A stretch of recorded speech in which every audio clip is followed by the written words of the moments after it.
Eh bien, bonjour à toutes et à tous. J'espère que vous passez une bonne semaine en compagnie d'Orange et que vous avez eu des ateliers sympas de présentation des différents métiers.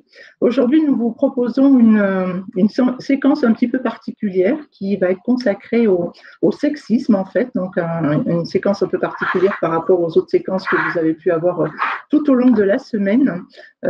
Et donc, on va faire cette présentation donc, à deux voix. Et donc, déjà, je vais peut-être me présenter. Donc, je suis Eliane Bonbrun, je suis directrice égalité professionnelle et lutte contre les discriminations pour le périmètre France d'Orange. Donc, égalité professionnelle, c'est tout ce qui concerne l'égalité professionnelle entre les femmes et les hommes. Lutte contre les discriminations, voilà, LGBT, faits religieux, les origines, j'en oublie, voilà, handicap, voilà, toutes les discriminations qui peuvent exister dans l'entreprise. Et donc ça, sur le périmètre France, et donc on a des accords sur ces sujets-là, donc entre la direction et les organisations syndicales, et donc on est en charge aussi de décliner ces accords au sein de l'entreprise. Et donc je suis accompagnée aujourd'hui pour cette séquence de Christine, qui va se présenter aussi. Bonjour à tout le monde, donc moi je m'appelle Christine Lamoureux et un peu comme Eliane, je suis ce qu'on appelle une directrice diversité, c'est-à-dire que je suis en charge de tout ce qui est développer les actions d'égalité professionnelle pour garantir une égalité entre les hommes et les femmes sur un grand nombre de sujets comme les promotions, les recrutements, l'égalité salariale, et puis aussi tout ce qui est lutter contre les discriminations, comme l'a dit Eliane. Et moi, je suis responsable de ça sur un périmètre opérationnel chez Orange dans la branche Orange Innovation, c'est-à-dire tout ce qui concerne la recherche et le développement dans les télécoms et les services numériques pour le groupe Orange. Et puis, je suis aussi responsable de développement RH, c'est-à-dire que je m'occupe d'accompagner un certain nombre de salariés dans le développement de leurs compétences tout au long de leur carrière. Voilà, et je suis ravie, comme Eliane, de partager un peu de temps avec vous.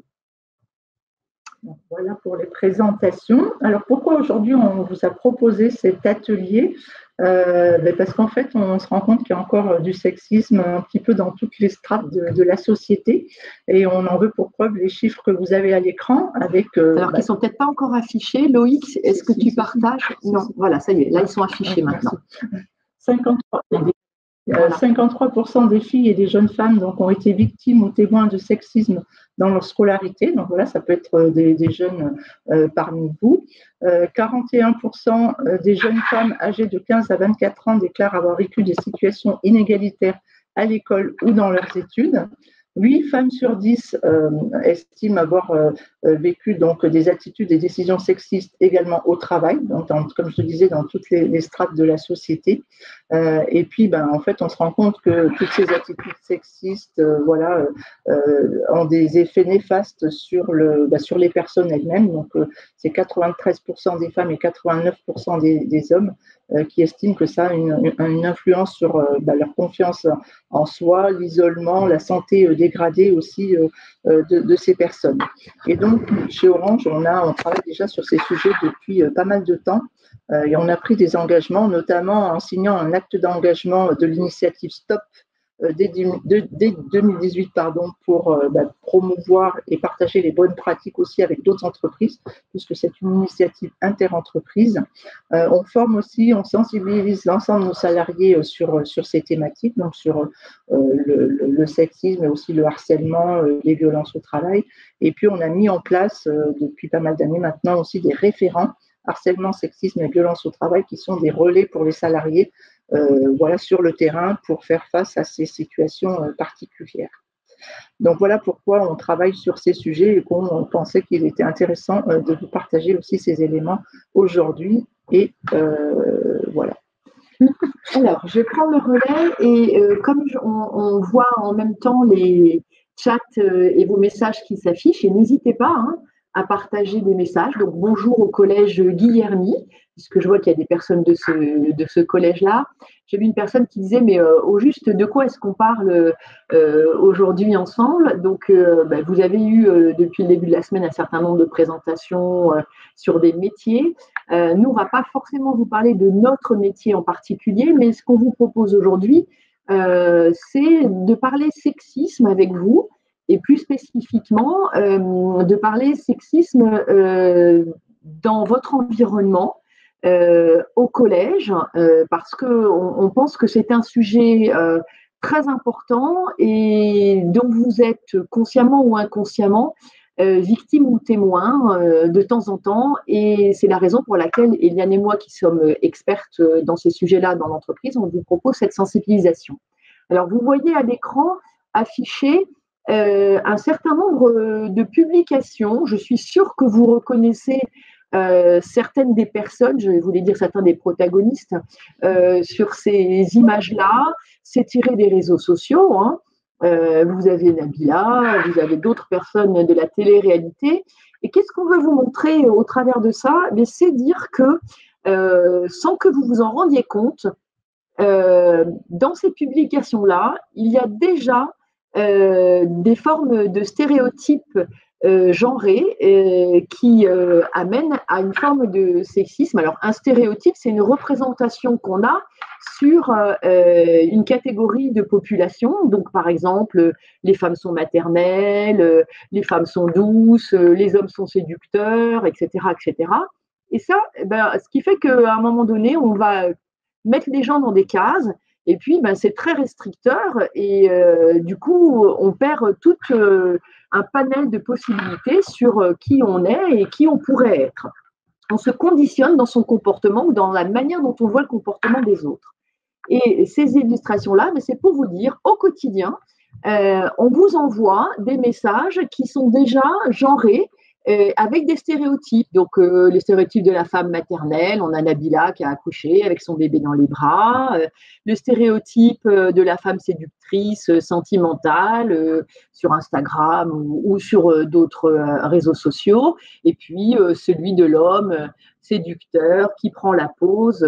Voilà, donc ça, je suis sûre que vous l'avez déjà rencontré fréquemment. Et l'idée, c'est de vous dire, on ne se résume pas que à ça, pas qu'à cette image-là. Alors, on va poursuivre. Et puis, pour poursuivre, on vous propose de prendre un petit peu de temps pour regarder une vidéo qui, finalement, va vous plonger dans un environnement que vous connaissez, puisqu'on se retrouve dans une salle de classe avec des jeunes qui sont au collège ou au début du lycée, et ils sont mis en situation en ce qui concerne une sensibilisation au sexisme. On vous laisse découvrir la vidéo et puis après, on en parle ensemble. Louis.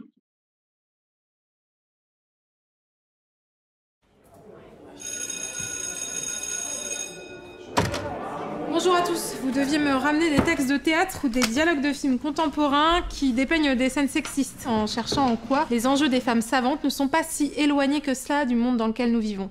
Mais madame, le sexisme, c'est un truc à l'ancienne. Moi, je sais que les hommes et les femmes sont égaux, qu'une femme, elle a le droit au même salaire, qu'elle peut s'habiller comme elle veut, enfin, tout ça. Notre génération, elle est différente de la vôtre. Vous pensez vraiment que le sexisme n'existe plus? Les filles? En vrai, moi, je me laisse pas faire. J'en ai marre d'entendre que les femmes, c'est des victimes et tout ça. Moi, je suis pas une victime. Tiens, Mo, par exemple. Tu penses pas que t'as des a priori sexistes? Franchement, je pense pas. Hein. Aucun d'entre vous n'a trouvé de situation ou de texte qui lui parle. Moi, j'ai trouvé un truc. Raconte, de quoi s'agit-il? J'ai imprimé des exemplaires directement. Je me disais qu'on pouvait passer à l'interprétation. Ok, donc du coup, Jo, tu te mets là. Ok. Mo, tu pourrais te mettre là. Ok. C'est juste les deux garçons. Et toi, Sarah, tu t'arriveras après. Ok? Ok. On y va du coup. Eh, t'as vu Nat tout à l'heure? Il lui faisait un de ses tarpés son pantalon. Franchement, elle a chaud. Ah bon? Pourquoi? Il était comment? Genre, t'as pas vu. Eh, mais t'es grave bizarre, toi. On voyait que ça. Eh, je suis là. Ah, mais arrête, c'est bon. C'est juste pour déconner. Mais quand même, ce pantalon. Avoue qu'il donne des idées. Je suis un mec. Et puis, je sais que t'es là. Si je dis ça, c'est que je sais que tu vas pas mal le prendre. T'es pas ce genre de fille, si tu vois ce que je veux dire. Ouais, mais quand même, respecte un peu, c'est pour elle, je veux dire. Ouh là là, tu fais la jalouse là. Mais ça va pas bien, vous. Eh mais les meufs, vous êtes trop des rageuses en fait. Tu te mets la honte toute seule à t'énerver. Hein. Arrête. Mais c'est qu'elle est vénère. Alors mademoiselle ne supporte... T'as trouvé ça où? C'est pas dans le texte, hein. Lia a raison, hein. On finit le texte, Jonathan. Mais c'est qu'elle est vénère. Alors mademoiselle ne supporte pas qu'on dise que sa meilleure pote, c'est mieux se mettre en valeur qu'elle. Tu saoules, c'est ma pote, c'est tout. Elle est chiante, elle aussi, elle parle avec trop de mecs, là. À force, tout le monde se fait des idées. Alors, t'as trouvé ça où? Pourquoi, ça te rappelle quelque chose? Tu connais? Bon, on va profiter de la pause là pour avoir un regard critique sur le texte et les personnages. Où se cachent les marques de sexisme dans ce texte, Jonathan? Nulle part. C'est pas sexiste du tout. C'est complètement sorti de son contexte. C'est juste une discussion comme ça. Il déconne. Mais ouais, on rigole. On t'entend pas, Mo. Ce que je voulais dire, c'est que il le pensait pas. C'était pas sérieux. Bah si, c'est sérieusement sexiste pourtant. Quand le garçon fait le lien entre la tenue de Nat et ses envies. Ses envies de quoi? Ou qui remet en question le fait que Mohamed soit pas un mec normal parce qu'il a pas maté les seufs d'une meuf. Mais c'est bon, c'est juste une phrase comme ça. Quand la fille demande du respect, les garçons l'accusent d'être jalouse. En gros, elle a tort avant même d'avoir ouvert la bouche parce qu'une meuf, ça a qu'une envie, c'est qu'on parle de son physique. Quand Nathan pense la complimenter en lui disant qu'elle est pas comme toutes les autres filles, bah ça sous-entend quoi? Qu'être une fille, c'est de la merde, non? Et le petit, les meufs, vous êtes toutes des rageuses. Bah ça sous-entend qu'une meuf, ça peut pas être en colère pour des bonnes raisons? Bah oui. Ça a soit ses règles, soit hystérique. Franchement, ça me saoule. Eh, vous me saoulez tous, en fait. Vous me faites dire n'importe quoi. Ah non. Quand Lia est venue me voir, qu'elle m'a dit qu'elle se sentait gênée par les regards des mecs parfois, quand elle s'habillait d'une façon ou d'une autre, je lui ai dit qu'on était en 2019, qu'une fille avait le droit de s'habiller comme elle le voulait. Je lui ai même dit que probablement que c'était dans sa tête. Puis j'ai repensé à cette conversation qu'on avait eue sur le groupe Snap. Pas à cause du pantalon. Pas à cause de ce que vous aviez dit. À cause de ce que moi j'avais dit. Et c'est quoi ton délire à toi? Tu veux foutre la merde, c'est ça? Mon délire? Mon délire? Mais c'est quoi ton délire à toi? Parce que je suis une meuf, je dois mettre des pantalons bien larges. C'est ça ta logique? Même si je le faisais, j'arriverais encore à me faire traiter de coincée. Après tu viens, tu dis ouais, le sexisme c'est un truc à l'ancienne. Mais arrête, c'est bon. On pensait pas à mal, on parlait juste comme ça. Mais moi j'y penserai à chaque fois que j'adresserai la parole à un mec en fait. Vous comprenez pas que c'est ça le sexisme? Tu dis qu'une meuf peut s'habiller comme elle le veut? Et ensuite derrière, si je mets mon pantalon, c'est une invitation à quoi? Tu crois vraiment que je suis libre de faire ce que je veux, de dire et faire ce que je veux, de m'habiller comme je veux? Je me pose des questions que tu te poseras jamais dans ta vie. Est-ce que je peux porter ci ou ça? Ou est-ce que je fais pas passer pour une coincée ou une chaudasse? Et si je me maquille, on dirait que je suis une fille trop vulgaire? Et si je me maquille pas, on dirait que je suis pas assez féminine? Ou que je prends pas assez soin de moi? Est-ce que je pourrais aimer la photo d'un mec sur Insta sans passer pour une chaudasse? Ou dire à un mec qui me plaît sans passer pour une allumeuse? Et si demain je sors avec un mec, que tout se passe bien, puis un beau jour il décide de me forcer à faire un truc dont j'ai pas envie? Est-ce que j'aurai le courage de lui dire non? Ou est-ce que je resterai là, paralysée, à me dire que peut-être j'ai pu dire ou porter un truc qui l'a laissé croire que j'étais chaude pour ça? Parce que c'est toujours la faute des femmes. C'est toujours à elles de se remettre en question. J'en ai marre qu'on parle des femmes comme des victimes, mais je me rends compte que le seul moyen d'y arriver et de régler ce problème, c'est d'en parler. Parce que le sexisme, c'est aussi un truc de jeunes. Faut juste qu'on l'admette et qu'on en parle.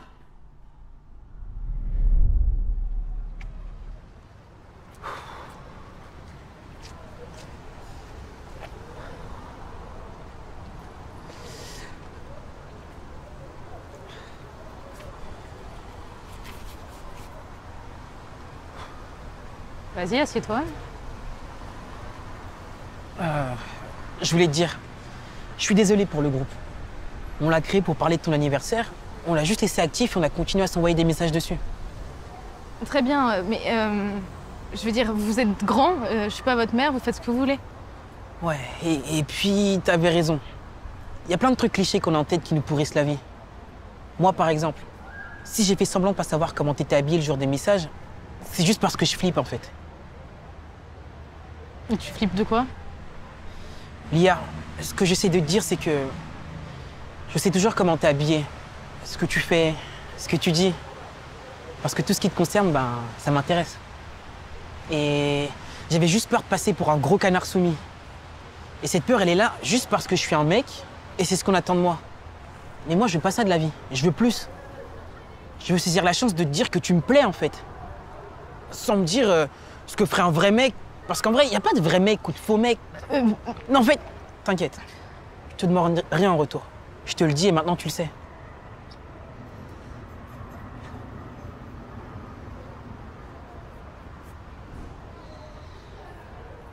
Tu sais, Dio, c'est pas un méchant gars. Hein. Mais je sais, c'est pour ça que c'est un parfait exemple. Je voulais pas l'afficher, tu sais, mais j'avais des choses à dire, c'est tout. Puis on s'est parlé tout à l'heure, là, et je sais pas, il avait l'air différent. Je crois qu'il a compris. Tant mieux alors. Bah oui. Ah tiens, qu'on parle d'eux. Ça va? Ouais. Au fait, je voulais te Non dire... mais c'est bon, chérie, je veux dire, respire. Je voulais juste vous montrer ce que je voulais que vous voyiez, en fait, ce qu'on vit. Je voulais pas vous taper l'affiche ou vous montrer du doigt, ok? Je voulais juste que vous preniez conscience, qu'on prenne conscience de la valeur des mots et de ce qu'on dit. Je veux dire, moi, des idées qui m'appartiennent pas, bah, j'en ai plein la tête, Sarah aussi, toi aussi. Donc voilà, c'est tout. Vous êtes ma famille, genre je vais pas vous faire la gueule pour la vie. On peut faire un câlin de groupe parce que c'est gênant. J'ai des poux. Bon, on y va? Ouais. Allez, let's go. Tu fais quoi?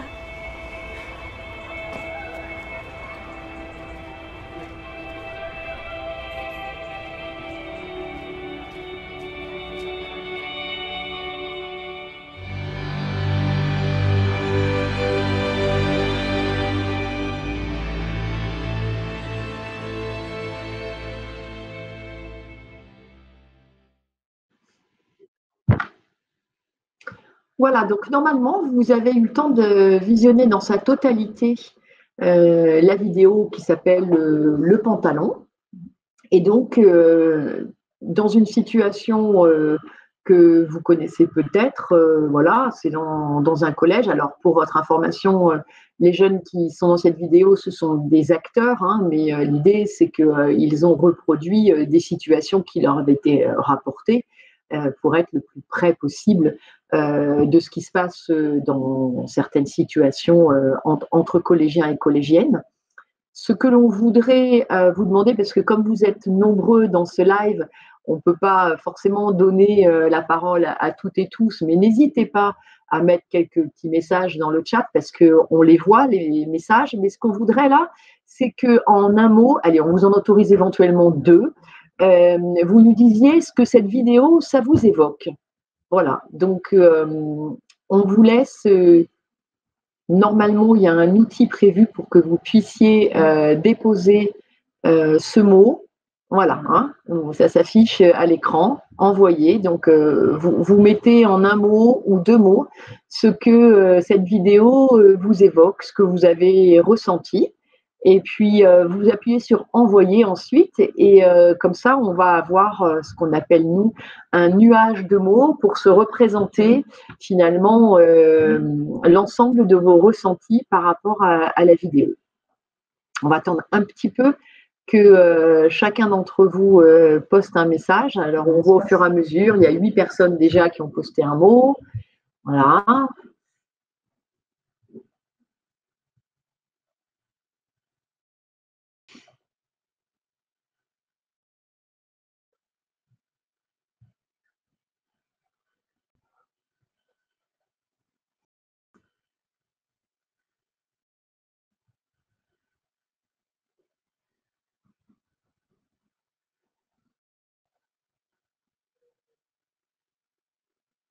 Alors, il y a des mots qui commencent à sortir. Donc, il y a certains d'entre vous qui disent « moi, ça ne m'a rien fait ». On n'est pas là dans le jugement. Hein. On va juste lire vos réactions. Il y en a qui disent « inégalité »,« émouvant »,« réel »,« garçon »,« touchant »,« la beauté »,« juste »,« compréhension »,« de la peine ». GG, il va falloir m'expliquer. GG, grande gueule, je ne sais pas. Fille, Palestine, bon, pourquoi pas. L'égalité, ravi, bon. Injustice, c'est pas bien. Ok. Tarpé. Ok. C'est effectivement un mot qu'on retrouve dans la vidéo.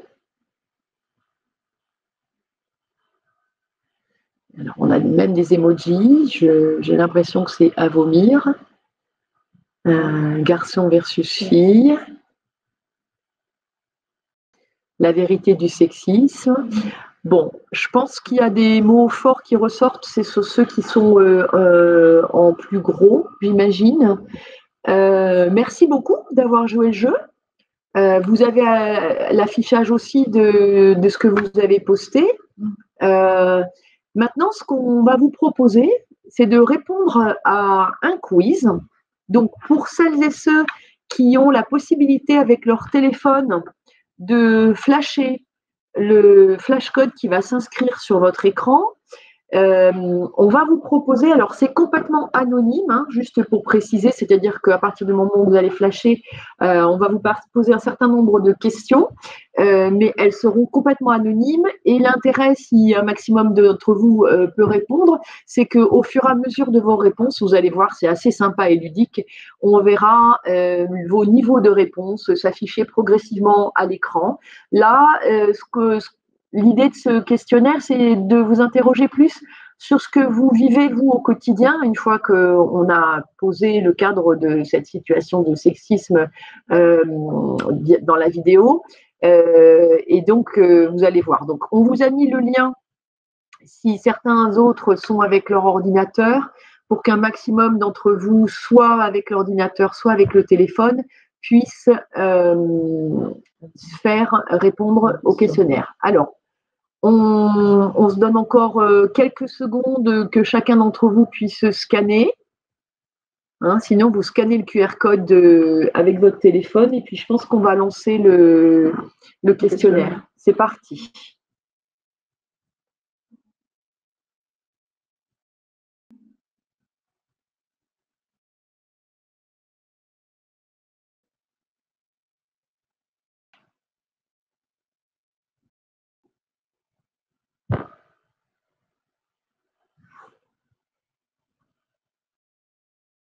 Donc voilà, vous avez une première question qui est: est-ce que tu fais attention à la manière dont tu t'habilles? Voilà, et normalement, vous allez avoir l'affichage en direct de vos réponses progressivement.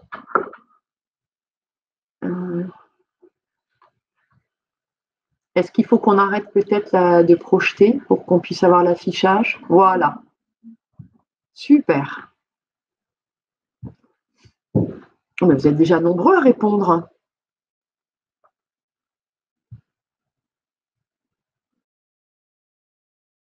Donc, à ce stade-là, on a une majorité de personnes qui nous répondent que oui, la personne fait attention à la manière dont elle s'habille.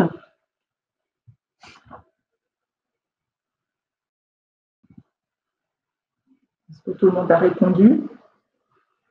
Parce que ce qu'on ne sait pas, c'est combien de personnes ont accès à un téléphone ou un ordinateur et combien on a de personnes connectées aussi. Donc, c'est vrai que c'est difficile pour nous de voir. Vous avez tous répondu.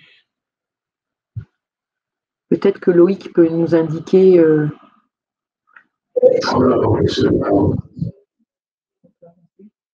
On poursuit sur le questionnaire alors? Donc, vous avez une deuxième question qui vous est posée maintenant sur est-ce que, à l'image de ce qui a été présenté dans la vidéo, vous avez déjà vécu ou été témoin d'une situation semblable à celle de la vidéo, hein? Témoin au sens vous étiez là, vous avez pu observer une situation dans un groupe, voilà, et victime vécu, ça veut dire que vous étiez la cible des propos sexistes vis-à-vis de vous.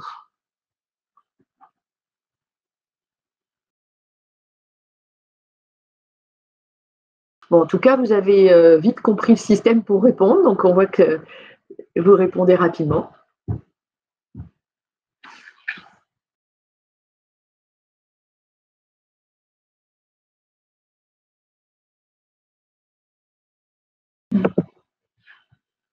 Du coup, la majorité de nous.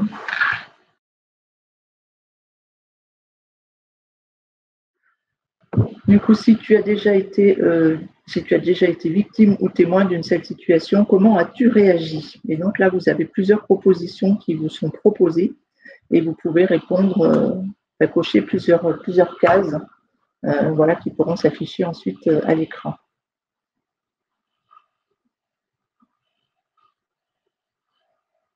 Donc voilà, tu t'es défendu, tu as intervenu, tu n'as rien dit, tu en as parlé au CPE à un ou une prof, tu en as parlé à tes parents, tu en as parlé à tes amis, tu n'en as parlé à personne. Et donc là, il y a deux grandes réponses qui ressortent, c'est que vous vous êtes défendu directement ou que vous en avez parlé à vos amis. Voilà, c'est des sujets qui ne sont pas toujours faciles à aborder avec toutes les personnes qu'on peut côtoyer, mais sachez que vous avez près de vous des personnes ressources qui peuvent vous aider, vous accompagner et traiter la situation, voire sanctionner s'il y a besoin, voilà, vous accompagner aussi pour faire avancer les choses dans le bon sens. Je pense que c'est bon. Voilà. On va passer à la question suivante. Et maintenant, du coup, parce qu'on a parlé, qu'on abordait le sexisme, on a vu différentes situations, comment c'était ressenti, etc.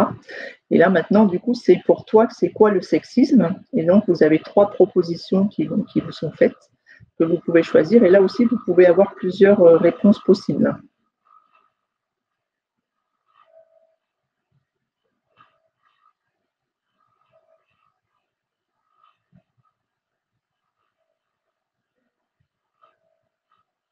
Avant même qu'on ait partagé la définition avec vous, on voit que vous êtes déjà assez sensibilisé.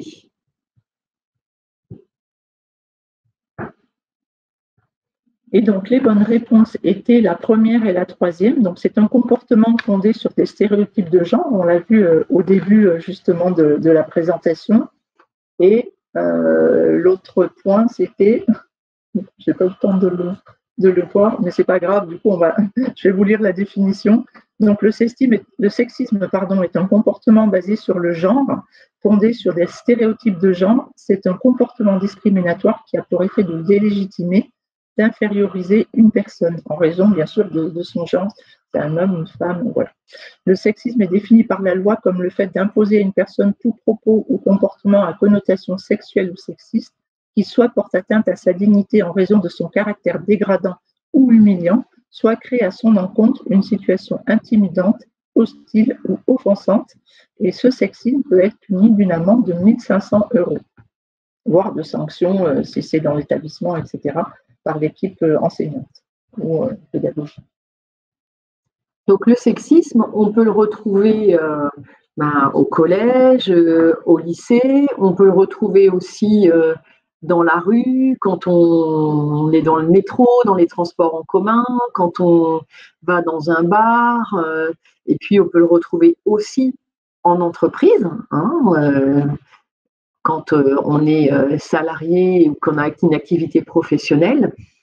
Et Eliane et moi, notre activité, c'est de s'assurer que dans l'entreprise, chaque salarié, chacune des salariés puisse travailler dans un environnement bienveillant et où il ne soit pas victime de sexisme. Et pour cela, on sensibilise les salariés et aussi on accompagne certaines situations quand c'est nécessaire. Voilà, donc Cindy est super parce qu'elle reprend notre définition en simplifiant. Effectivement, c'est un comportement discriminatoire, un caractère qui est souvent dégradant. Ce n'est pas quelque chose qui met en valeur les hommes et les femmes, qui était une fausse définition qu'on vous avait proposée. Au contraire, ça ne les met pas en valeur, ça a un caractère dégradant. Alors, ce qu'on vous propose maintenant, c'est de voir une autre... alors, ce n'est pas une vidéo, c'est une animation qui va un peu résumer les différentes situations de sexisme et leurs illustrations, les manifestations en entreprise ou dans d'autres lieux. Et puis, on aura l'occasion de refaire un petit point après cette vidéo-là, cette animation-là. N'hésitez pas, en complément des questionnaires, etc., à mettre quelques commentaires ou à poser vos questions aussi dans le chat Et tout comme Cindy, je rappelle qu'on est dans le cadre du stage, donc dans le cadre de l'école, et qu'il y a des propos qui n'ont pas leur place dans ce chat ou dans les quiz. Voilà, je suis sûre que certaines voient à quoi je fais référence. Donc, Loïc, si tu peux lancer la vidéo, s'il te plaît, l'animation.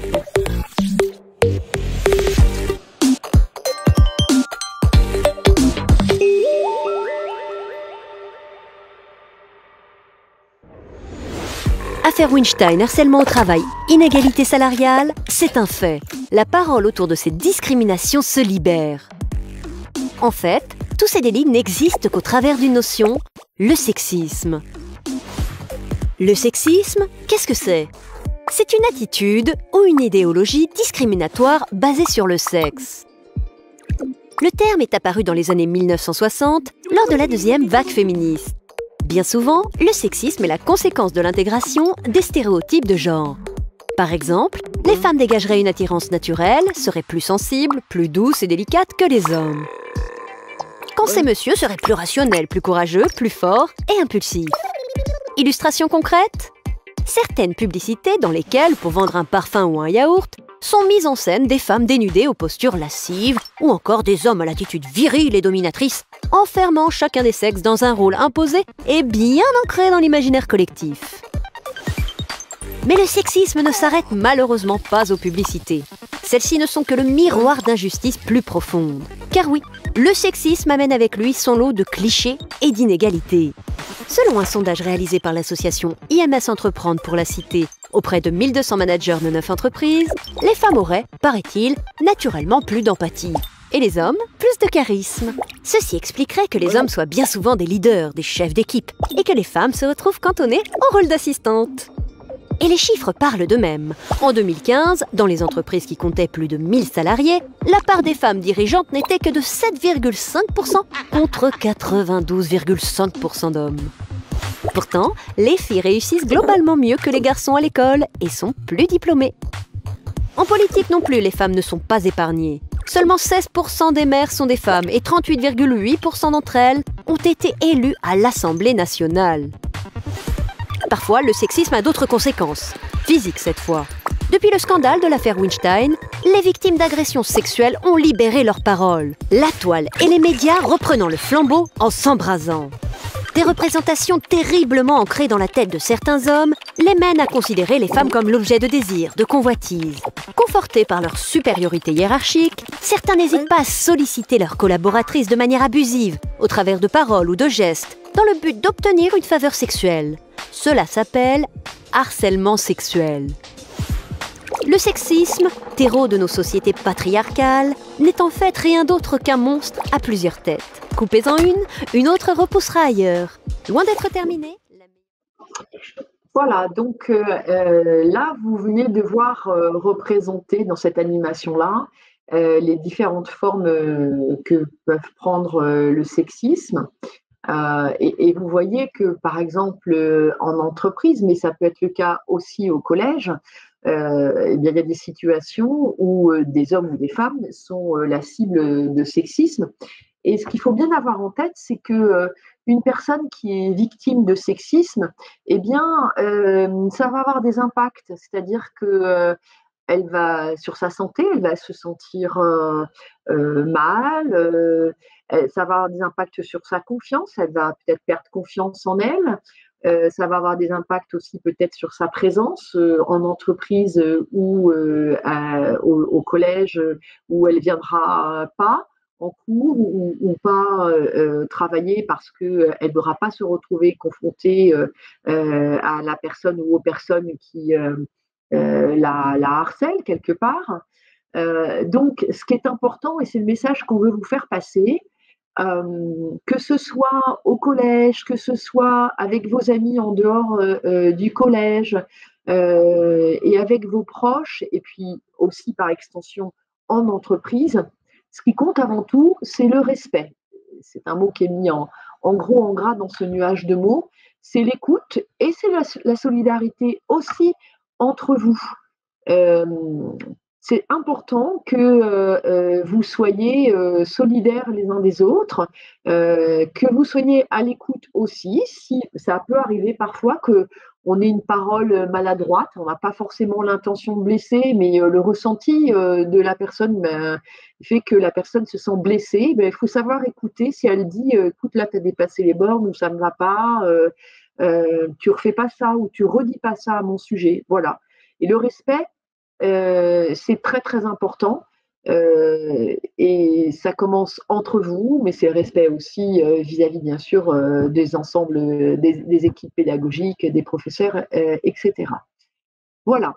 Alors, quand on parle de respect, quand on parle de confiance, hein, tous ces mots-là que vous voyez affichés, eh bien, il y a quelque chose qui nous est venu à l'esprit avec Eliane et l'équipe avec laquelle on a préparé ce module, d'ailleurs que je remercie de vive voix. C'est le fait qu'on se retrouve parfois dans des situations où on n'arriverait peut-être pas à exprimer des choses, où on n'arriverait peut-être pas à dire oui ou non. Et c'est ce qu'on appelle le consentement. Je pense que c'est un mot dont vous avez déjà entendu parler. On a eu beaucoup de choses dans l'actualité mondiale et dans la société avec le phénomène MeToo, l'affaire Harvey Weinstein, etc., sur le consentement. Et on vous propose quelque chose d'imagé pour illustrer ce que c'est le consentement. Et n'hésitez pas à nous faire vos retours sur ce que vous en pensez une fois que vous aurez vu le consentement avec une tasse de thé. Si vous avez du mal à comprendre le mot consentement, alors imaginez qu'au lieu de vouloir un rapport sexuel, vous vouliez offrir du thé. Vous dites « Eh, ça te dirait une tasse de thé ?» Et si la personne vous répond « Putain ouais, j'ai grave envie d'une tasse de thé, merci », alors ça veut dire qu'elle veut la tasse de thé. Si vous dites « Hey, tu veux une tasse de thé ?» et que la personne vous répond « Je sais pas, peut-être, mais je suis pas vraiment sûr », alors vous pouvez lui préparer une tasse de thé, ou non, mais soyez bien conscient qu'elle n'en voudra peut-être pas. Et si elle ne veut pas boire votre thé, c'est là que ça devient important, ne la forcez pas à boire. C'est pas parce que vous avez préparé du thé que vous devez forcer les gens à le boire. Et si la personne vous dit « Non merci », alors ne faites pas de thé du tout, ne lui faites pas de thé. Ne la forcez pas à boire du thé, ne vous énervez pas parce qu'elle ne veut pas de votre thé, elle ne veut juste pas de votre thé, ok? Elle pourrait vous dire « oui, avec plaisir », et quand le thé arrive, finalement, elle n'en veut plus du tout. Bon, c'est sûr, c'est plutôt chiant parce que vous êtes déchiré à préparer tout ce thé, mais rappelez-vous que personne n'est obligé de boire du thé s'il n'en a pas envie. Oui, la personne voulait du thé, mais plus maintenant. Il y a des gens qui changent d'avis en moins de temps qu'il n'en faut pour faire bouillir l'eau, infuser le thé, rajouter le sucre. Ça arrive qu'une personne change d'avis, et vous n'avez toujours pas le droit de la forcer à boire. Et si elle est inconsciente, ne lui préparez pas de thé. Les gens inconscients ne veulent pas de thé. Et en plus, ils sont incapables de répondre à la question « Est-ce que tu veux du thé ?» parce qu'ils sont inconscients. Ok, peut-être qu'elle était réveillée quand vous lui avez demandé du thé. Et elle a dit oui, mais le temps de faire bouillir l'eau, d'ajouter du thé et un peu de lait, elle s'est évanouie. Vous devriez juste poser votre thé et vous assurer de sa sécurité. Et là encore, c'est le plus important, ne lui faites pas boire votre thé. Ok, elle a dit oui tout à l'heure, mais les personnes inconscientes ne veulent pas boire de thé, ok? Si quelqu'un accepte de boire un thé avec vous, qu'il commence à boire, puis qu'il s'endort ou s'évanouit avant d'avoir fini, ne continuez pas à lui verser du thé dans la bouche. Rangez le thé et assurez-vous plutôt qu'il va bien. Parce que les gens inconscients n'ont vraiment pas envie de boire de thé. Croyez-moi là-dessus. Si quelqu'un est venu boire du thé chez vous samedi dernier, ça ne veut pas dire qu'il veut que vous lui fassiez du thé tout le temps. Il n'a pas envie que vous pointiez chez lui tout le temps pour le forcer à boire en lui disant « Mais tu voulais du thé la semaine dernière ?» Ou pire, d'être réveillé par une personne qui lui verse du thé dans la bouche en lui disant « Mais tu voulais du thé la nuit dernière ?» Si vous arrivez à comprendre à quel point c'est débile de forcer quelqu'un à boire du thé quand il n'en veut pas, et que vous comprenez pourquoi les personnes ne veulent pas de thé, alors pourquoi ce serait si difficile de comprendre quand il s'agit de sexe ? Quand on parle de thé ou de sexe, le plus important, c'est le consentement. Sur ce, je vous laisse, je vais me faire une petite tasse de thé.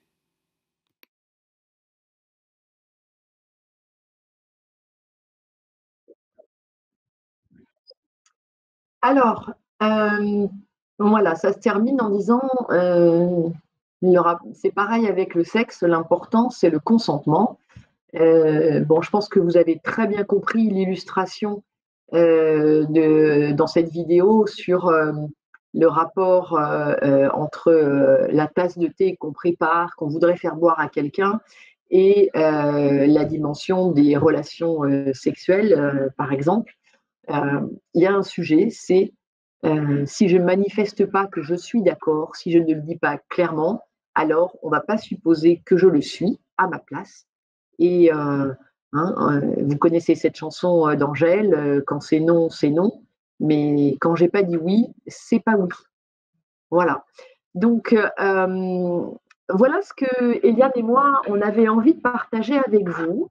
Et ce qui nous paraît important, surtout, c'est que quelles que soient les situations, vous preniez soin de vous, que dans la mesure du possible, vous arriviez à être dans le dialogue les uns avec les autres ou avec les adultes qui vous entourent et qui sont là pour vous accompagner et vous aider à vous sentir le mieux possible dans votre environnement, et aussi que vous soyez attentifs les uns aux autres.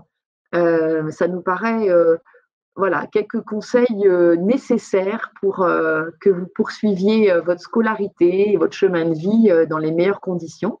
Alors, on voit qu'on a une question. Oui. Est-ce qu'elle peut être posée, cette question?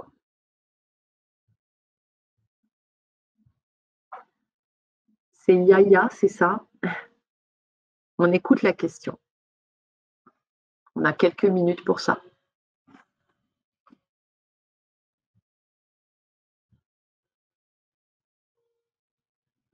Elle peut être faite à l'oral ou il faut qu'elle soit écrite? On simplement inclut que la personne va être capable de donner son accord. Ça, c'est modérateur.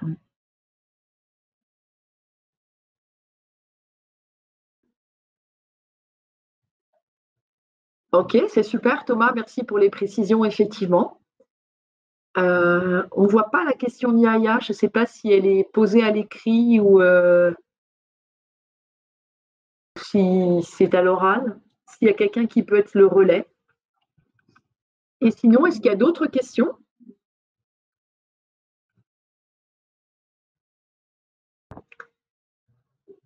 Bon, écoutez, dans tous les cas, on arrive quasiment au bout du temps qu'on avait la chance de passer avec vous. Juste vous dire qu'on est très frustrés de ne pas toutes et tous vous voir parce que parler sans voir les personnes qui sont en face, c'est presque dommage, mais voilà, moi je suis sûre que vous êtes une super équipe de collégiens et collégiennes et vous allez encore découvrir plein de choses de notre entreprise et on est ravis que vous ayez la possibilité de découvrir tout ça grâce aussi à My Future. Alors, Yaya a dit, d'accord, le modérateur, merci. Donc, j'imagine que la question a été posée, que le modérateur a répondu entre-temps. Quel a été l'incident de sexisme le plus grave que vous ayez vu ou vécu? Alors, il y a différentes définitions et notions.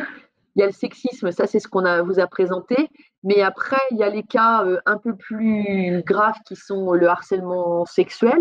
C'est quand on va aller de manière répétée essayer de demander les faveurs d'une personne. Et puis après, il y a encore plus grave. Moi, j'ai la chance de ne pas y avoir été confrontée dans le cadre de mon activité professionnelle. C'est ce qu'on appelle les agressions sexuelles. C'est quand une personne va porter atteinte à une autre personne en la forçant à faire quelque chose qu'elle n'avait pas envie de faire ou en lui touchant. Il y a 5 parties du corps qui sont considérées comme être une agression sexuelle. Alors, si vous aviez été en face de moi, je vous aurais posé la question et j'aurais attendu que vous me donniez déjà quelques réponses. Là, on ne peut pas. Donc, les 5 parties du corps, c'est la bouche, le sexe, les cuisses, les seins et il m'en manque un 5e, les fesses. Je ne sais pas si je les ai cités, mais voilà. Donc, vraiment, bon, le sexisme, c'est un premier niveau. Et ce qui se passe, c'est que si on ne fait pas attention aux situations de sexisme et qu'on ne les traite pas tout de suite, il y a parfois le risque que ça dégénère en harcèlement sexuel ou alors, pire, en agression sexuelle. Et c'est pour ça qu'on dit toujours qu'en parler, c'est déjà agir et que dès qu'il y a quelque chose qui n'est pas acceptable, il faut absolument en parler autour de soi, se manifester et dans la mesure du possible, éventuellement, en parler à la personne qui est sexiste avec vous. Parce que, vous le savez, malheureusement, ça peut aller au-delà du sexisme pur et on peut avoir des situations d'agression sexuelle. Heureusement, moi, dans mon environnement, je n'ai pas eu à en traiter, mais ça peut arriver malheureusement qu'il y en ait dans le cadre professionnel aussi. Voilà. Ou même dans les lycées ou les collèges. Hein. Mais voilà. Est-ce qu'il y a une autre question? Donc, si une personne fait de fausses rumeurs, que vous allez forcément la croire. Ah, ça, c'est une super question. Le principe de base, et ça, c'est un principe du droit français aussi, hein, c'est tant qu'une personne, on n'a pas des preuves et elle n'a pas été jugée, elle est présumée innocente. Donc, dans l'entreprise, c'est pareil. Si on nous rapporte quelque chose, alors d'abord, la rumeur, nous, ça ne nous convient pas. Il faut toujours qu'on ait des faits, des choses qui soient précises, une situation donnée. Et ensuite, on va avoir des personnes qui sont expertes et qui vont traiter la situation. Donc, bien souvent, elles vont interviewer différentes personnes, ce qu'on appelle les parties prenantes, celles qui sont impliquées dans la situation de sexisme ou de harcèlement ou d'agression sexuelle. Et elles vont aller évaluer la justesse ou pas de ce qui aura été rapporté ou partagé. Et donc, parfois, il y a effectivement des personnes qui ne sont pas, qui sont accusées injustement. Et ça fait beaucoup de tort aussi. Hein. Il ne faut pas oublier que accuser à tort, ça peut faire aussi beaucoup de mal et beaucoup de tort. Donc, il faut toujours bien peser les choses et puis ne pas oublier que parfois, on ne pense pas à mal, mais l'autre personne ressent mal les choses. Alors, la parole des hommes, c'est du sexisme. Alors, le sexisme, ça peut être un homme vis-à-vis d'une femme, mais ça peut être une femme vis-à-vis d'un homme, ça peut être... par exemple, les hommes ne savent pas faire deux choses à la fois. Ça, c'est du sexisme. Ça peut être une femme vis-à-vis d'une femme. Ce n'est pas seulement les hommes vis-à-vis des femmes, même si dans la grande majorité des cas, c'est quand même un homme vis-à-vis d'une femme. Alors, qu'est-ce qu'il y a d'autre auquel on n'aurait pas répondu? Du coup, vous travaillez dans ça ou pas? Oui. Oui, on travaille sur ces sujets-là, entre autres. Voilà. Hein, et comme l'a écrit Cindy, on travaille pour lutter contre les discriminations et pour garantir l'égalité. Donc, on fait beaucoup d'actions pour faire comprendre aux hommes et aux femmes salariés de chez Orange ce que c'est le sexisme et d'être vigilant dans son comportement et ce que l'on pourrait subir. Oui, le sexisme se produit dans les deux sens, c'est ça. Femme à homme, femme, homme à homme, voilà. Et je ne sais pas s'il nous reste encore beaucoup de temps. C'est l'heure de la pause.